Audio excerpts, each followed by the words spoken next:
Salam sejahtera Malaysia. Selamat pagi tuan-tuan dan puan-puan yang dihormati sekalian. Denyut nadi suara rakyat bergema di channel ini. Najib Razak tak ada pilihan lain. Najib Razak tak ada pilihan lain pada penghujung bulan ini.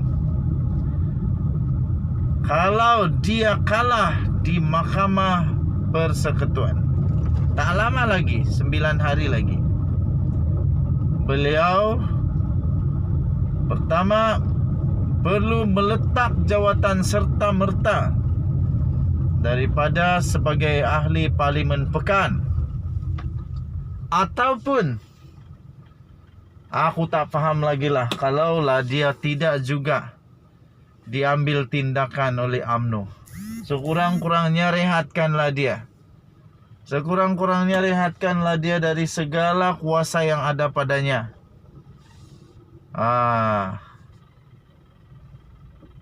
Lepas itu tuan-tuan dan puan-puan, dia akan menikmati hidup yang panjang di mahkamah. Di mahkamah? Ya, di mahkamah. Hidup yang panjang di mahkamah, turun naik mahkamah, keluar masuk penjara. Ya, kenapa tidaknya? Di saat dia sudah dalam penjara, masih ada lagi bertimbun-timbun lagi kes dia yang belum selesai. Kes 1MDB belum pun selesai, separuh jalan pun belum. Kes pengubahan audit yang sedang berjalan sekarang pun separuh jalan. Lepas tu apa lagi? Kes lembaga hasil dalam negeri, dia berhutang berbilion, belum selesai, separuh jalan. Tapi sebenarnya sudah ada pun keputusan, cuma dia membuat rayuan, yaitu dia bersalah dan perlu dimufliskan. Kesiannya Najib Razak, sudahlah masuk penjara, muflis lagi. Sudahlah muflis, banduan lagi. Sudahlah bankrupt, banduan lagi. Inilah pengakhiran paling sedih seorang pemimpin negara Malaysia yang amat dihormati, yang amat berjasa kepada negara Malaysia, yang amat dikasihi. Kita semua masih ingat lagi segala jasa baik. Tapi akhirnya beliau menjadi Perdana Menteri yang sedih. Sudahlah bankrupt, banduan lagi. Sudah banduan, bankrupt lagi. Kalau semua dia kalah. Itu kalau dia kalah, janganlah sedih. Penyokong jangan sedih dulu, masih ada harapan. Teruskan berdoa untuk Najib supaya dia dapat keadilan sebaiknya. Tuan-tuan dan puan-puan, dia ada kes lagi, banyak lagi kes lah. Kes dengan perbendaharaan negara Malaysia. Lepas tu sekarang, ada lagi kes yang disebut nama dia. Memanglah belum tahu lagi dia ada kaitan atau tidak, tapi tersebut juga nama dia. Kenapa tersebut? Sebab waktu itu dia jadi Perdana Menteri dan waktu itu dia adalah Menteri Keuangan.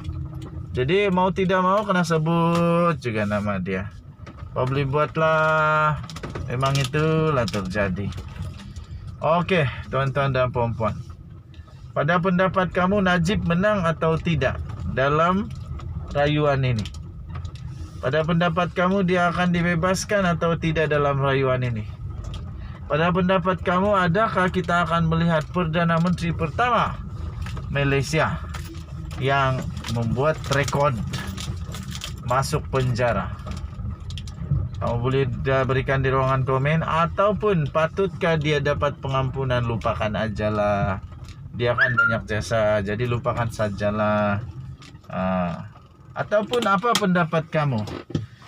Mungkinkah ada juga orang berpendapat supaya Najib punya hukuman bukan sahaja jangan dilupakan, malah ditambah lagi supaya lebih berat, supaya ahli-ahli politik yang lain, pemimpin-pemimpin negara yang lain yang sekarang dan bakal ada nanti, supaya jangan main-main lagi dengan rasuah, jangan main-main lagi dengan uang negara. Terpulang kepada pendapat kamu masing-masing. Denyut Nadi, Suara Rakyat, bergema di channel ini. Kita jumpa lagi, bye-bye. Salam sejahtera Malaysia.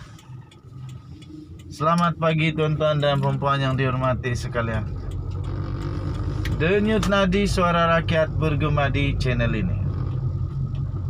Najib Razak tak ada pilihan lain. Najib Razak tak ada pilihan lain pada penghujung bulan ini.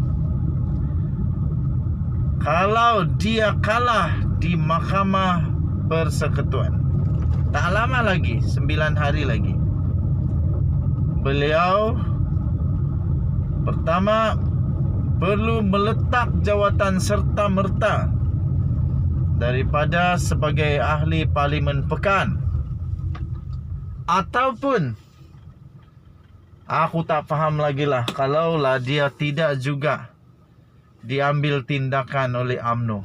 Sekurang-kurangnya rehatkanlah dia. Sekurang-kurangnya rehatkanlah dia dari segala kuasa yang ada padanya.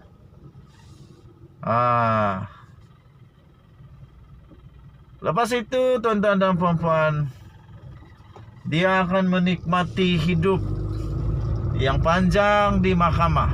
Di mahkamah, di mahkamah. Hidup yang panjang di mahkamah, turun naik mahkamah, keluar masuk penjara. Ya, kenapa tidaknya? Di saat dia sudah dalam penjara, masih ada lagi bertimbun-timbun lagi kes dia yang belum selesai. Kes 1MDB belum pun selesai, separuh jalan pun belum. Kes pengubahan audit yang sedang berjalan sekarang pun separuh jalan. Lepas tu apa lagi? Kes lembaga hasil dalam negeri, dia berhutang berbilion, belum selesai, separuh jalan. Tapi sebenarnya sudah ada pun keputusan, cuma dia membuat rayuan, yaitu dia bersalah dan perlu dimufliskan. Kesiannya Najib Razak, sudahlah masuk penjara, muflis lagi. Sudahlah muflis, banduan lagi. Sudahlah bankrupt, banduan lagi. Inilah pengakhiran paling sedih seorang pemimpin negara Malaysia yang amat dihormati, yang amat berjasa kepada negara Malaysia, yang amat dikasihi. Kita semua masih ingat lagi segala jasa baik. Tapi akhirnya beliau menjadi Perdana Menteri yang sedih. Sudahlah bankrupt, banduan lagi. Sudah banduan, bankrupt lagi. Kalau semua dia kalah. Itu kalau dia kalah, janganlah sedih. Penyokong jangan sedih dulu, masih ada harapan. Teruskan berdoa untuk Najib supaya dia dapat keadilan sebaiknya. Tuan-tuan dan puan-puan, dia ada kes lagi, banyak lagi kes lah. Kes dengan perbendaharaan negara Malaysia. Lepas tu sekarang ada lagi kes yang disebut nama dia. Memanglah belum tahu lagi dia ada kaitan atau tidak, tapi tersebut juga nama dia. Kenapa tersebut? Sebab waktu itu dia jadi Perdana Menteri dan waktu itu dia adalah Menteri Keuangan. Jadi mau tidak mau kena sebut juga nama dia. Boleh buatlah, memang itulah terjadi. Okey, tuan-tuan dan puan-puan, pada pendapat kamu Najib menang atau tidak dalam rayuan ini? Pada pendapat kamu dia akan dibebaskan atau tidak dalam rayuan ini? Pada pendapat kamu, adakah kita akan melihat Perdana Menteri pertama Malaysia yang membuat rekod masuk penjara? Kamu boleh berikan di ruangan komen. Ataupun patutkah dia dapat pengampunan? Lupakan ajalah, dia kan banyak jasa, jadi lupakan sajalah. Ataupun apa pendapat kamu? Mungkinkah ada juga orang berpendapat supaya Najib punya hukuman bukan saja jangan dilupakan, malah ditambah lagi supaya lebih berat, supaya ahli-ahli politik yang lain, pemimpin-pemimpin negara yang lain yang sekarang dan bakal ada nanti, supaya jangan main-main lagi dengan rasuah, jangan main-main lagi dengan uang negara. Terpulang kepada pendapat kamu masing-masing. Denyut Nadi, Suara Rakyat, bergema di channel ini. Kita jumpa lagi. Bye-bye.